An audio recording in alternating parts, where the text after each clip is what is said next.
John chapter 21. After these things, Jesus showed himself again to the disciples at the Sea of Tiberias. And on this wise he showed himself. There were together Simon Peter, and Thomas called Didymus, and Nathanael of Cana in Galilee, and the sons of Zebedee, and two other of his disciples. Simon Peter said unto them, I'm going fishing. They said unto him, We'll also go with you. They went forth and entered into a ship immediately, and that night they caught nothing. Okay, so first of all, if you remember, or if you've read Mark chapter 16, verse 7, at the end of that gospel, the angel tells them, Go your way, tell his disciples, tell Jesus' disciples and Peter that Jesus goes before you into Galilee. There you shall see him, as he said unto you. So really, all they were doing at this point, they didn't know really what to do other than to go into Galilee and kind of just wait on their next command. So some people have speculated, why are they going fishing? Are they committing apostasy? Are they going back on the call of God on their lives? Jesus told them to move forward and follow me and do all these things. Isn't this them going back to their former ways of life? Possibly. I mean, we don't know their hearts, and your motive is everything, but there's really no proof that that's the case. We do know this, that there's probably just some uncertainty on the disciples' part. They really don't know what they're supposed to do next. The only thing they know for sure is to just go into Galilee and wait. So really, this could just be these guys casually fishing and hanging out, and I mean, it's something they did for work, but I'm sure that they enjoyed it as well. And so here we see Peter say, I'm going to go fishing. And they didn't catch anything all night. And when the morning had come, Jesus stood on the shore, but the disciples didn't know that it was Jesus. Now, we don't know necessarily why they didn't know that it was Jesus. Possibly, they were so far out that they couldn't really make out who it was. There could have been fog or mist in the water. Or, once again, it could have been that Jesus was in his glorified bodies. But this is typical. When you're fishing, usually anybody that walks by, the typical first question that they ask is, are you catching anything? And here we see Jesus in the morning standing on the shore. The disciples didn't know it was him. Verse 5, Then Jesus said unto them, Children, have you any meat? Do you have any food? Have you caught anything? They answered him, No. And he said unto them, Cast the net on the right side of the ship, and then you'll catch something. They cast therefore the net on the right side, and now they were not able to draw it in for the multitude of fish. So all of a sudden they do what he says, this quote unquote stranger.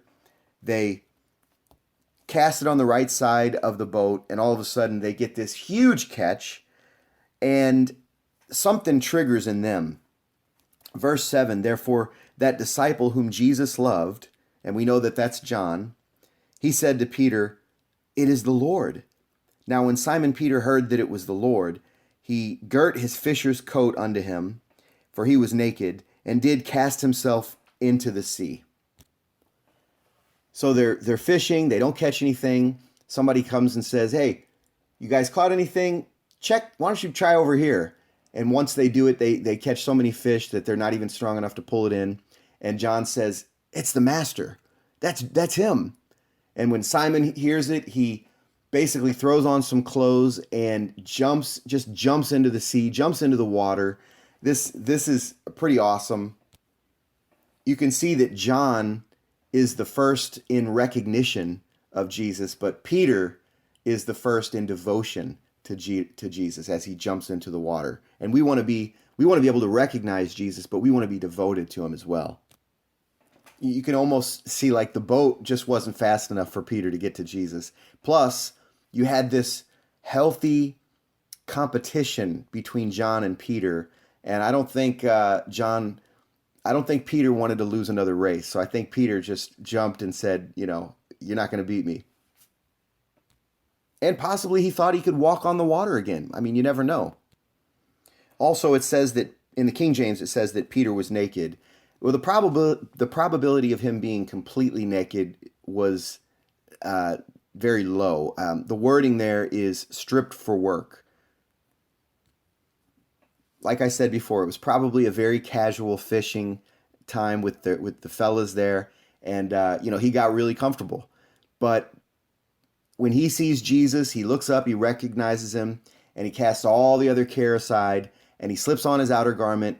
And it wouldn't be right for someone to appear undressed before his superior. That's like a kind of a dishonoring thing. So he puts that on and is eager to meet back up with Jesus. You better believe it.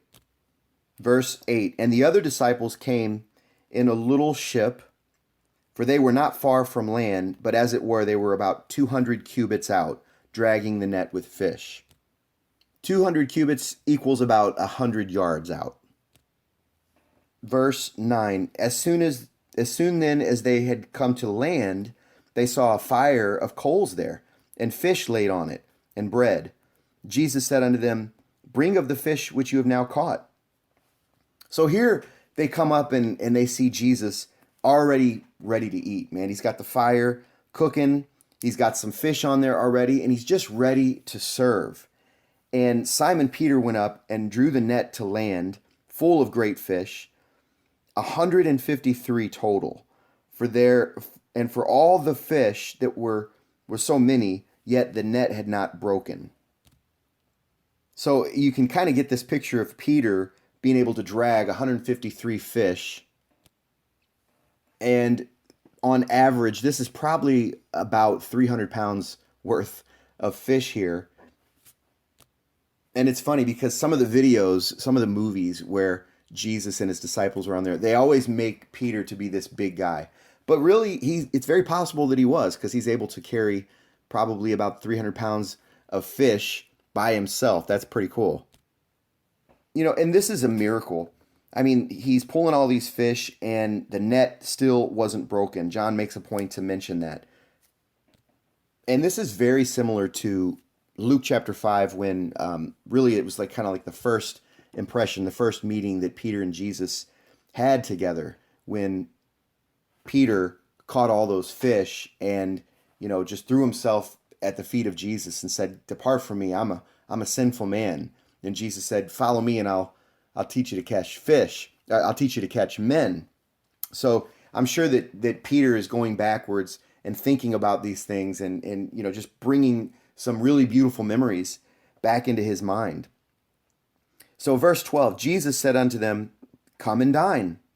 And none of his disciples dare ask him, who are you? Knowing that it was the Lord.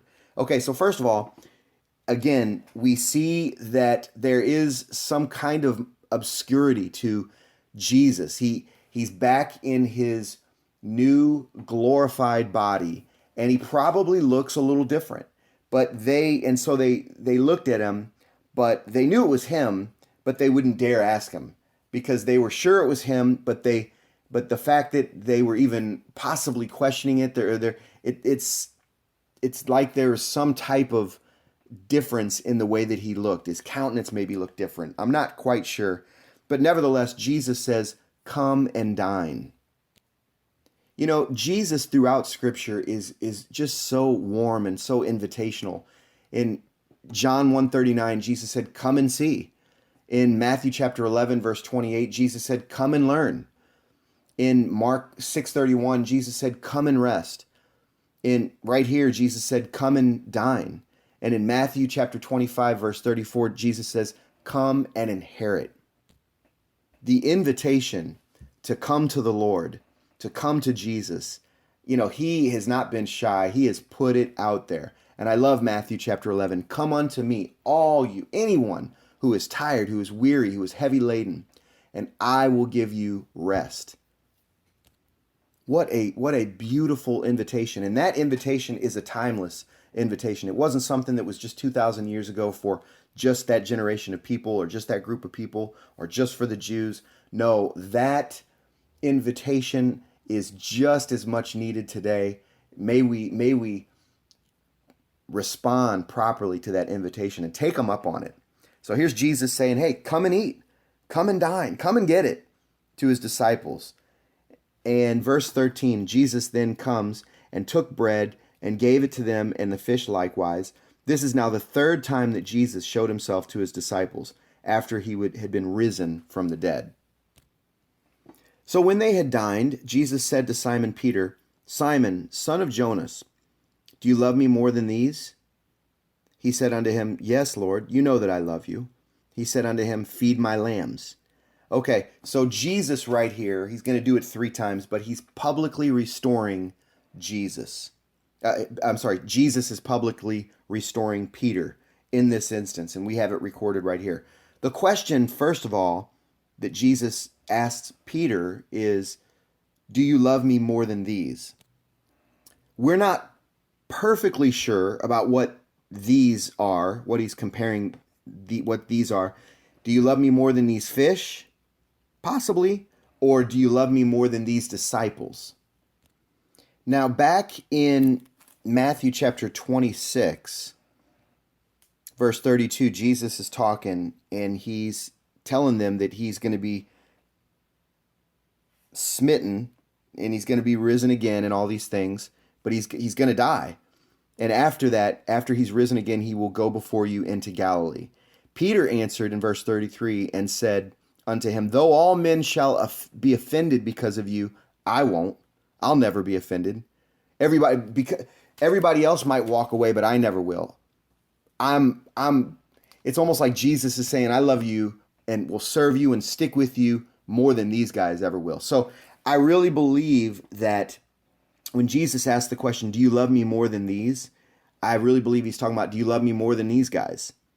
Because let's talk about what you did before. And Jesus doesn't actually come out and say it, but the way that he does it, he just does it in such a way to where we'll respond. He's not up in Peter's face here. He asks him 3 times, do you love me?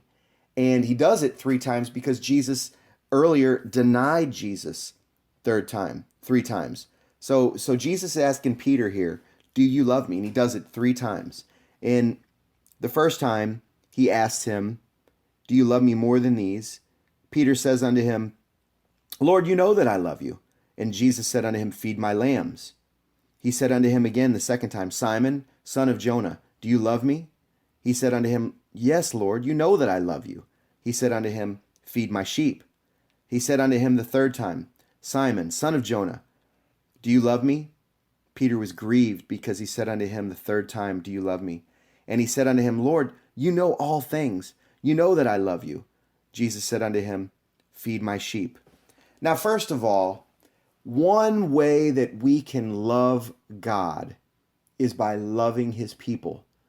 One way that we can love God is by feeding his people and teaching his people. This is something that God takes personally.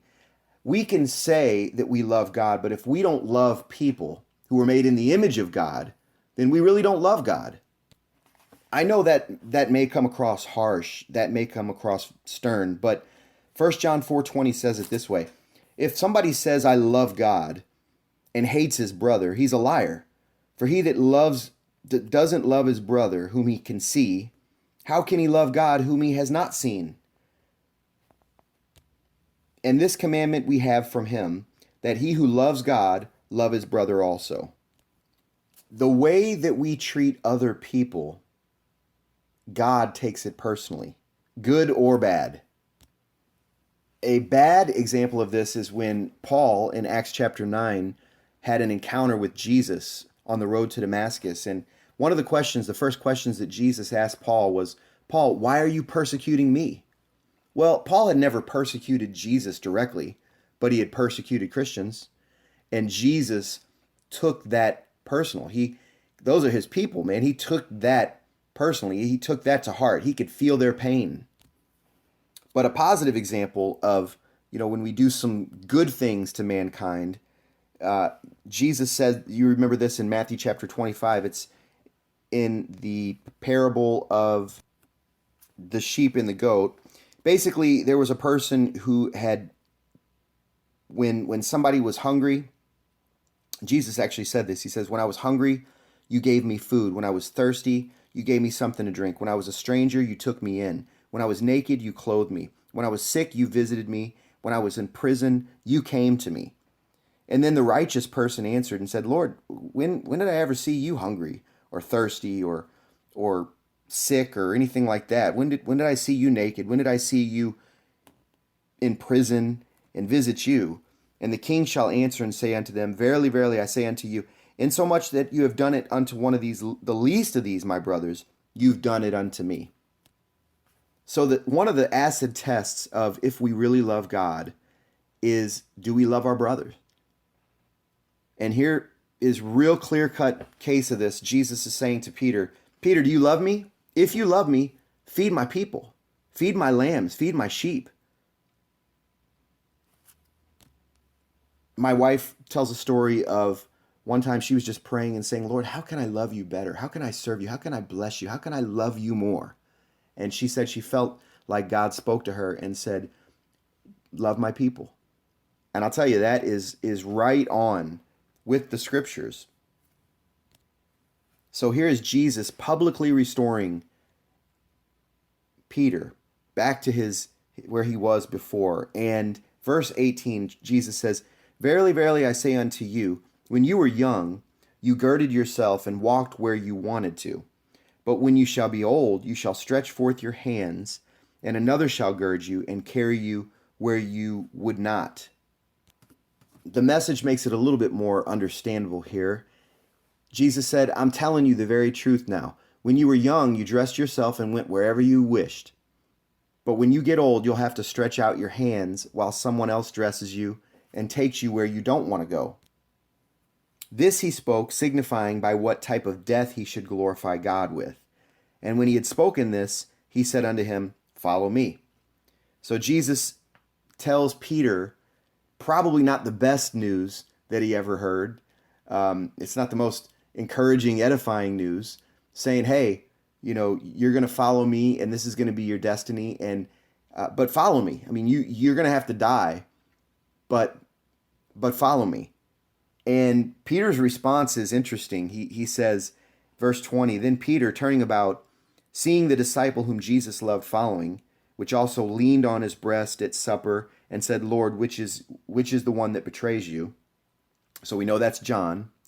Peter, seeing him, said to Jesus, Lord, and what about this man? What shall this man do? So again, you can see the healthy camaraderie and the healthy competition. Jesus just got through telling Peter,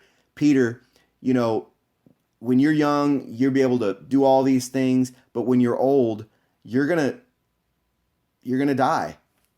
And you're gonna die for me because of your following me. Not necessarily because you want to, but that's gonna be the case. Nevertheless, follow me, he says. And this is kind of Peter's way of probably deflecting, What's going to happen to him, Master? What about this guy? What about my guy here? What about John? And when I was young, I used to say these things a lot. My friend's this, my friend's that. And my mom would always say, worry about yourself. What did I tell you to do? And Jesus here says the same thing in verse 22. In 21, Peter says, Lord, what about this man? And what do you got for him? And Jesus says unto him, If I will that he tarry till I come, what is that to you? Follow me. And in the Message again, it's a little easier. He says, if I want him to live until I come again, what's that to you? You follow me. This is one of the most important and freeing and liberating things that we can do. We shouldn't be looking at our neighbor and comparing ourselves with the call on their life and the call on our life. That's not healthy. 2 Corinthians chapter 10, verse 12 says it this way. For we dare not make ourselves of the number or compare ourselves with some that commend themselves, but they, measuring themselves by themselves and comparing themselves among themselves, are not wise. It's very easy to judge. It's very easy to criticize others, other leaders. It's very easy to fall into that. We tend to look out there and it's easier to just, but here's the thing. What we are responsible for is what God has put on our plate. What we are responsible for is the hand that God has dealt us. And that's going to be how we're going to be judged. And I know that because when Jesus says this here, Peter and John might have had different missionary journeys and different callings and different areas where they wanted him to go forward. And they were wired differently. And I'm sure for a second here, Peter was thinking, this isn't fair. This isn't fair at all. What about him? And Jesus says, if I want you to do this, what is that to you? You follow me. The most important thing I need you to do, Peter, is keep your eyes on me. I love the lyrics to the song Turn Your Eyes Upon Jesus. Look full in his wonderful face, and the things of earth will grow strangely dim in the light of his glory and grace. If we turn our eyes upon Jesus and look at him, it'll make it way much easier, and we won't fall into criticism of others. We'll be thinking and putting our energy in, God, what is it that you've called me to do? I want to do that with all my heart and all my energy. Verse 23, then this saying went abroad, or a rumor went abroad amongst the brothers, that disciple wouldn't die. Yet Jesus didn't say unto him, he shall not die. But if I want that to be the case, if I will that he tarry until I come, what is that to you? In other words, this thing got a little misconstrued and got a little off kilter. For some reason, maybe somebody misunderstood him and thought that Jesus said that John would never die. But John is recording here. That's not what he said. He said almost circumstantially, almost hypothetically, if I want him to live until I come again, what's that to you? But he didn't necessarily say that he wouldn't die. And so John is clarifying that, and that's very good that he does that. Verse 24, this is the disciple which testifies of these things and wrote these things, and we know that his testimony is true. That's John, and he says, look, I am not lying. I am testifying to these things. I recorded these things, and they are true. Of course, that's up to you and I to believe.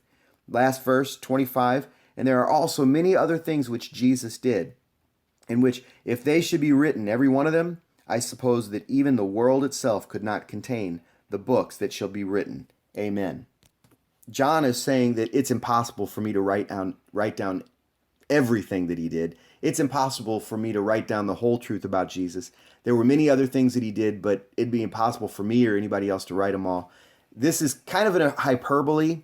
Nevertheless, it's delightful. It's wonderful to know that his mission is continuing. His ongoing, one of the many other things that Jesus did includes his ongoing mission, his ongoing work amongst you and me, amongst his disciples that we have recorded, and then amongst you and me in the world today, and any other person who believes and follows in Jesus' footsteps. Now, does this mean that, there's some things that we don't know about Jesus, and maybe it's this and maybe it's that? Well, I would say that we have more than enough to discern who he is and how he is, and to examine his life and really investigate the man Christ Jesus. I believe that we have 4 Gospels, and then we have the letters from Paul and John and Peter that all point back to Jesus, and it all points to what he has done and what he's created and made available. And also you got to remember that Jesus is not going to do anything to contradict who God is. He can't. There's certain things that he cannot do. It is impossible, for instance, for God to lie. Hebrews 6:18. There's certain things that Jesus couldn't do because it is against his character. It's against who he is. It's against his very nature. It's against his essence. So Jesus, we have concluded, is the epitome, the embodiment of God the Father, and he is God the Son. Amen. And that by believing that he is the Christ, the Son of God, that's how we might have life through his name. We said it at the beginning of this commentary, and we come to a close at the end of this commentary, back in chapter 20, verse 31. The reason that this gospel has been recorded for you and me, and it's a miracle that somehow we've gotten it in our hands and we've got to hear it in our ears and it's gotten down into our hearts, is so that we might come to faith, that we might believe that Jesus is the Christ, the Son of God, and that believing we might have life through his name.